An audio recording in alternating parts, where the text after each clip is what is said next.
పూరా లోకల్. రాబోయే రోజుల్లో మా డీజీపీ నా యాంటీ నార్కటిక్స్ అధికారులకు నేను ఆదేశాలు ఇస్తున్నా. ఏ కళాశాల ఏ స్కూలు ప్రాంగణంలో ఎక్కడైనా గంజాయి డ్రగ్స్ ఆనవాళ్లు దొరికితే యాజమాన్యాలను కూడా కేసుల్లో పెట్టండి. వాళ్ళ బాధ్యత. మనము నమ్మి మన పిల్లల్ని వాళ్ళ స్కూళ్ళకు వాళ్ళ కాలేజీలకు పంపిస్తే లక్షలాది రూపాయల ఫీజులు కడితే వాళ్ళను పర్యవేక్షించకుండా బాధ్యత తీసుకోకుండా ఫీజులు తీసుకుంటాం కానీ బాధ్యత తీసుకోము అంటే కుదరదు. ఖచ్చితంగా ఆ స్కూలు కాలేజీ యాజమాన్యాలు కూడా బాధ్యత తీసుకోవాలి.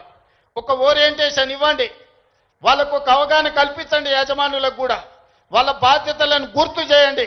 ఇది మీ బాధ్యత. మీ బడికి తల్లిదండ్రులను నమ్మి పిల్లల్ని పంపిస్తే పాఠశాలలే ఇవాళ రేపు గంజాయి చాక్లెట్లకు వేదికలు అవుతున్నాయి.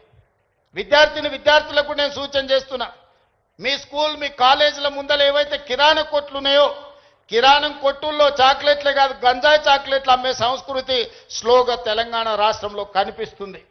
మీరు గమనించండి. అట్లాంటి వాతావరణం ఉంటే పోలీసులకు సమాచారాన్ని అందించండి.